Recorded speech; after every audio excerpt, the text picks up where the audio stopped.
Artificial intelligence ని సరదాగా ఒక ప్రశ్న వేశాను నేను. నెహ్రూ కుటుంబం నుంచి కూడా 3 తరాల వాళ్ళు కూడా ఆఫ్ఘనిస్తాన్ వెళ్లారు కదా. అయోధ్యలో రామ మందిరం సహా వేల ఆలయాలను కూల్చిన బాబర్ సమాధి అక్కడ ఉంది కదా. మరి ఆ పర్యటనలో బాబర్ కు వీళ్ళు నివాళులు అర్పించారా సమాధిని దర్శించి అని ఒకటి అడిగాను. అంతేకాదు వాళ్ళు భారతదేశంలో ఉన్న ఛత్రపతి శివాజీ మహారాజ్ సమాధిని కూడా దర్శించారా, నివాళులు అర్పించారా అని కూడా. అంతేకాదు అయోధ్య రామ మందిరాన్ని దర్శించారా వీళ్ళు ఎప్పుడైనా. అయితే దానికి ఇచ్చిన సమాధానం ఏంటంటే నెహ్రూ, ఇందిరా, రాహుల్ గాంధీ బాబర్ సమాధిని దర్శించారు కాబూల్లో. జవహర్లాల్ నెహ్రూ 1959లో కాబూల్లో ఉన్న బాబర్ సమాధి తొట్టిని సందర్శించాడు. ఇందిరాగాంధీ 1968లో బాబర్ సమాధి దగ్గరికి వెళ్లి నివాళులు అర్పించింది, నమస్కరించింది.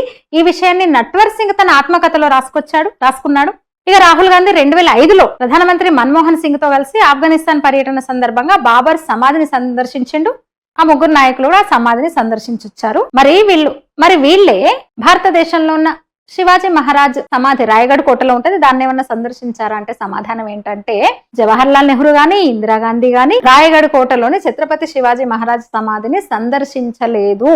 అయితే 2024లో మాత్రం కొల్లాపూర్ లో శివాజీ మహారాజ్ విగ్రహాన్ని మాత్రం ఆవిష్కరించాడు రాహుల్ గాంధీ. కానీ శివాజీ మహారాజ్ సమాధిని అయితే సందర్శించలేదు. అట్లనే అయోధ్య రామ మందిరాన్ని దర్శించారా అని కూడా అడిగినాం కదా. మరి 1949లో అయోధ్య మందిరంలో ప్రత్యక్షమైన విగ్రహాలను తొలగించమని నెహ్రూ ఆదేశాలు ఇచ్చారు గాని ఆయన అయోధ్యను సందర్శించలేదు, రామయ్యను దర్శించలేదు. అలాగే ఇందిరాగాంధీ, రాహుల్ గాంధీ కూడా అంతే, అయోధ్యకు వెళ్ళలేదు, రామ జన్మభూమిని సందర్శించలేదు వాళ్ళు. అంటే ఈ 3 కూడా నెహ్రూ, ఇందిరాగాంధీ, రాహుల్ గాంధీ బాబర్ సమాధిని కాబూల్ వెళ్లి దర్శించారు. భారతదేశంలో ఉన్న శివాజీ మహారాజ్ సమాధిని ఇంతవరకు చూడలేదు.